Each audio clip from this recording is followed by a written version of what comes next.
Yo mga idol, kamusta? Sports Talk PH nga pala.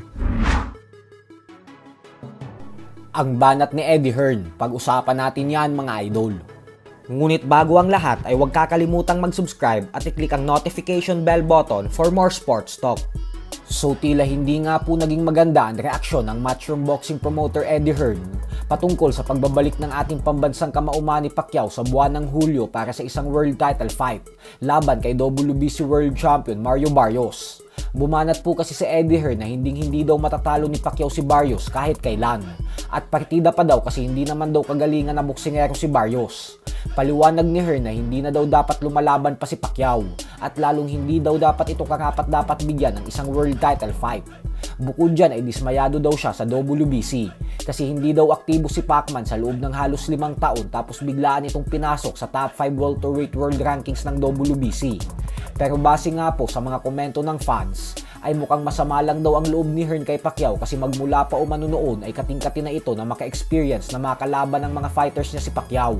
Kagaya noong mga panahon na hawak niya pa si Amir Khan at Kell Brook dahil matagal niya nang inaalok ang kampo ni Pacman na labanan ng mga bata niya.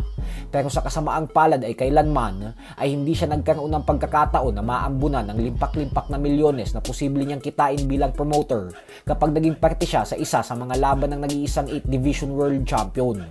Maliban pa dyan ay lumalabas din daw ngayon na hipokrito at balimbing itong si Eddie Hearn kasi kung atin pong matatandaan ay nitong nakalipas na taon lamang ay nagkaroon ng negosasyon sa pagitan ni Pacquiao at ng alaga niya na si Conor Benn para sa isang potensyal na sagupaan.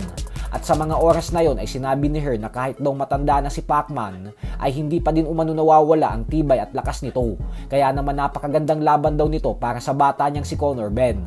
Pero ngayon na mas pinili ni Pacquiao labanan si Barrios na hindi niya hawak ay kung ano-ano ng mga negatibong bagay ang pinagsasasabi ni Hearn patungkol sa ating pambansang kamao. Kaya naman kayo na lang po ang humusga dyan.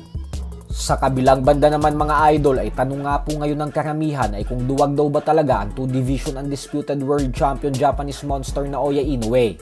Ito po ay dahil kung atin pong matatandaan ay nitong nakalipas na taon lamang ay matapos gumawa ng ingay ng current WBC Super Flyweight World Champion Bam Rodriguez sa mundo ng boxing nang dahil sa pagtalo niya sa legendary fighter na si Juan Francisco Estrada via knockout ay nag-umpisa ng sabihin ng mga fans na gusto nilang makitang magtuo si Rodriguez at Inoue balang araw.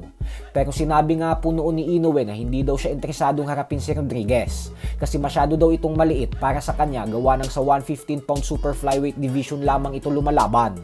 Pero ngayon nga po na nakaranas ng knockdown si Inoue sa kamay ng hindi kalakasan na fighter na si Ramon Cardenas, ay bukod sa kumambyo na ito sa kanyang orihinal na plano na umakyat ng featherweight division para labanan ang kampiyon na si Nick Ball, ay sinabi din po nito na sa palagay niya umano ay magandang laban para sa kanya si Bam Rodriguez kasi halos magkasing laki lang naman daw ang mga katawan nila, kaya naman hindi daw imposible na magtuo sila sa hinaharap.